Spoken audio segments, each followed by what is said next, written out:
दोस्तों आज हम बात करेंगे एनसीईआरटी के चैप्टर 11 टू 15 की। ये क्लास 4 की बुक है ईवीएस की, और इस हमने लास्ट वीडियो में 5 टू 10 चैप्टर कंप्लीट किए थे। आज हम थर्ड वीडियो में चैप्टर 11 टू 15 कंप्लीट करेंगे। दोस्तों ये लेसन 11 में फुलवारी, ठीक है। चलिए, इसमें जो जो आपको इम्पोर्टेंट है वो मैं बताता चलता हूँ। सबसे ज़्यादा इम्पोर्टेंट तो ये है मधुबनी की पेंटिंग, है ना। तो चित्रकला का नाम मधुबनी क्यों पड़ा? क्योंकि बिहार के एक जिला का नाम मधुबनी है ना। मधुबनी कहाँ पे है? तो बिहार में। ठीक है, वहाँ पे त्योहारों और खुशी के मौक़ों पर घरों की दीवार और आंगन में इस तरीके के चित्र बनाए जाते हैं। ये देख लीजिए इस तरीके का, ठीक है।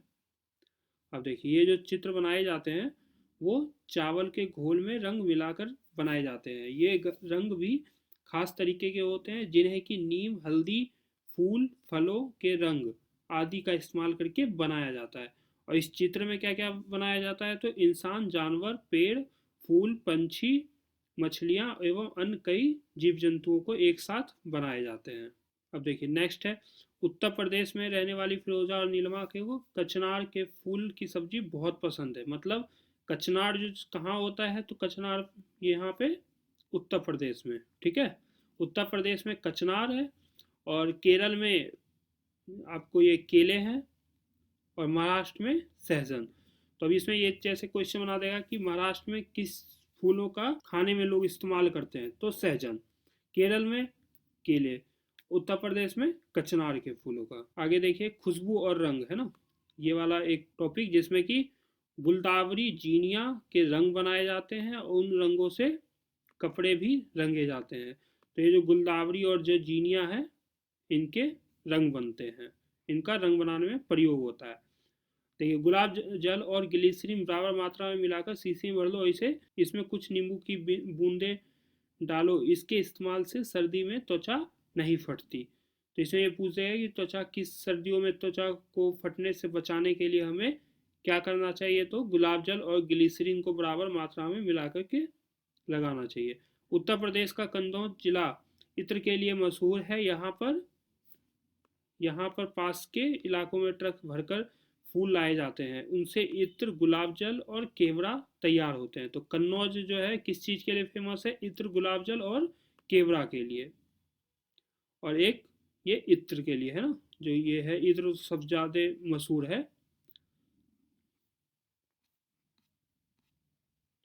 अब देखिए बन्ना दूल्हे को कहते हैं कहाँ पे? उत्तराखंड में, है ना। उत्तराखंड में दूल्हे को बन्ना कहते हैं। अब देखिए नेक्स्ट लेसन है, उसमें जो जो इम्पोर्टेंट था 11th लेसन में वो मैंने बता दिया है। अब 12th लेसन में हम आगे पढ़ेंगे, ठीक है। कैसे कैसे बदलते घर। अब इसमें ना ये बताया गया है कि बेसिकली कि किस तरीके से मतलब नए नई जनरेशन कैसे कैसे बदलते गए हैं, उसके बारे में इसमें बात हुई है। इसमें जो है एक चेतन दास उसने ये कहानी में अपनी कहानी बताई है, जिसमें कि डेरा गाजी खां में रहते थे हम। गाजी खान में रहते थे हम। डेरा गाजी खां में रहते थे कहाँ? पाकिस्तान में। तो ये आ जाएगा क्वेश्चन कि गाजी खान कहाँ पे है, या डेरा गाजी खान कहाँ पे है? तो पाकिस्तान में।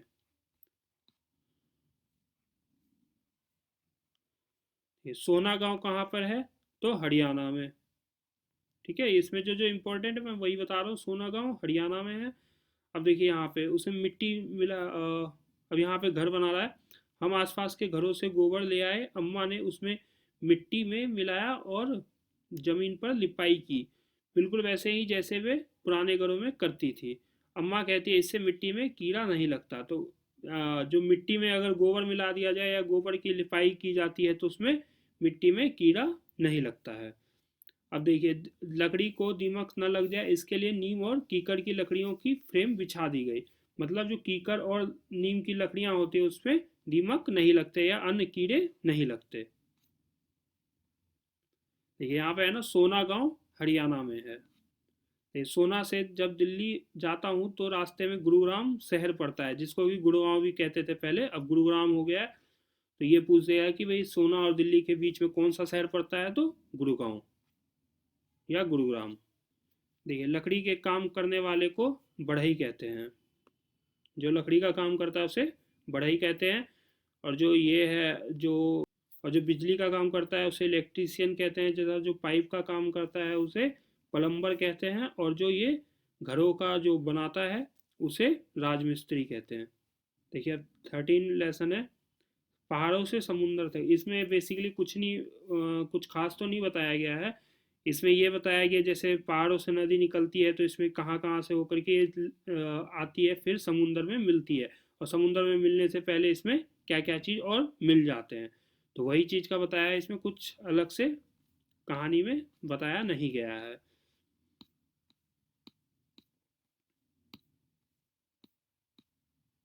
देखिए पानी गंदा कैसे होता है। गांव और शहरों के लोग नदी के पानी का अलग अलग तरह के उपयोग करते हैं, जैसे कपड़े धोना, जानवरों को नहलाना और बर्तन धोना। इन सभी कारणों से पानी जो होता है वो गंदा होता है। अब देखिए 14 चैप्टर, ठीक है, 14वां चैप्टर। अब इस पे 14 पे हम 14 में देखेंगे। अब देखिए 14th चैप्टर, ठीक है, बतवा का गांव, बसवा का गांव, कर्नाटक के बेलवेनिका। बेलवेनिका गांव कहाँ पे है? कर्नाटक है। ये क्वेश्चन बन जाएगा बिल्कुल, बेलवेनिका का गांव कहाँ पे है? कर्नाटक में। जुलाई का महीना था और अप्पा प्याज की फसल उगाने की तैयारी में थे। मतलब अब एक क्वेश्चन ये बन जाएगा कि प्याज की फसल कौन से महीने में उगाई जाती है, तो जुलाई में। अप्पा ने खूंटी की मदद से खेत की मिट्टी को नरम किया। जो हल चलाते हैं ना, जो हल का जो नीचे वाला होता है, आगे दिखाऊंगा मैं, जो कुल्हाड़ी टाइप का जो नीचे जो लगा हुआ होता है, ये यहाँ पे, ठीक है, इसे खूंटी कहते हैं। और ये जो है इसे कुड़ुंगे कहते हैं। तो ये चीज़ याद रखिए, कुरंगे जो होता है उसमें बीज डाले जाते हैं, है ना, कुरंगे, कुरंगे में बीज डाले जाते हैं। पौधे पौधे बिना बोए अपने आप ही उग जाते हैं, उन्हें खरपतवार कहते हैं। और इस खरपतवार को निकालना बहुत ज़रूरी होता है, क्योंकि यह जो होती है, जो खाद और पानी होती है उसका उसको ये ले लेती है, जिससे कि प्याज की फसल कम हो जाती है, या प्याज की फसल या कोई भी फसल कम हो जाएगी। इसीलिए इसे निकालना बहुत ज़रूरी है। अब देखिए इलेगे की मदद से, इलेगे, ठीक है, ये वाला वर्ड, ये सब वर्ड जो है ना, ये सब याद करते जाइएगा, है ना। जो इलेगे, ये जो ये देख रहे हैं हसिया, जो हसिया जो होता है एक, इसे इलेगे कहते हैं। हर इलाके में अलग अलग होता है ये। देखिए यहाँ पे ये बताया गया ना, अभी जो हमने ये किरिंगे पढ़ा था ना ऊपर, जिसमें कि बीज डालते हैं, और ये नीचे हो गया जो खूंटी जो होता है, इसे खूंटी कह सकते हैं, ये जो है खूंटी, और ये हो गया इलेंगे, है ना, जो इलेंगे, जो हसियार टाइप का जो होता है। और देखिए नेक्स्ट चैप्टर और लास्ट चैप्टर इस वीडियो का, 15 चैप्टर, मंडी से घर तक। इसमें भी कुछ खास नहीं, जैसे 11 चैप्टर, 12 चैप्टर या 13 चैप्टर था आई थिंक, वैसे ही है इसमें मंडी से घर तक। इसमें मंडी के बारे में बताया गया है, और जैसे इसमें सब्जियों के बारे में बताया गया है कि उतना कुछ खास है नहीं इसमें, आप देख सकते हैं। इसमें ये बताया गया है कि सुबह सुबह उठ करके मंडियाँ जो ताज़ी सब्जियाँ होती है वो मंडी में मिलती है ना। और फिर इसमें ये बताया गया है कि किस तरीके से सुबह सुबह टेम्पू आता है, उन सबको लेकर के मंडी जाता है। फिर वहाँ से वो जैसे लेकर के आते हैं, फिर वो सभी सब्जियों को धोते हैं, जिसमें कि सब मिल करके काम करते हैं। उसके बाद ये जो मंडी सब्जी जो होते हैं उसे फिर लेकर के बेचने चले जाते हैं। नॉर्मली यही बताया गया है, इसमें कुछ इतना खास है नहीं। चलिए नेक्स्ट वीडियो में हम ये पढ़ेंगे चैप्टर 16 to 20, ठीक है, चू चू करती चिड़िया आई। अगर आपने पिछली वीडियो नहीं देखी है तो वो दोनों वीडियो भी आप जाके प्लेलिस्ट में देख लीजिए। बहुत अच्छी वीडियो है, आपको बहुत हेल्प करेगी। जो भी वनडे एग्ज़ाम होते हैं उससे उसमें बहुत सारे क्वेश्चन यहाँ से बन जाते हैं, खास करके सीटेट और जितने भी टीचिंग वाले जो जॉब होते हैं उसमें खास करके यहीं से क्वेश्चन बनते हैं ईवीएस के।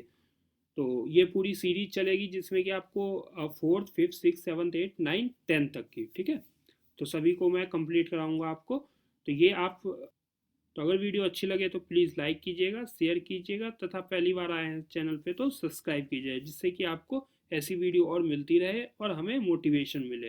प्लीज़ लाइक करके जरूर जाइए, और कुछ सुधार चाहिए या कुछ और पे वीडियो अगर आपको टॉपिक पे चाहिए तो आप प्लीज़ कमेंट बॉक्स में ज़रूर लिखिएगा। Thank you so much.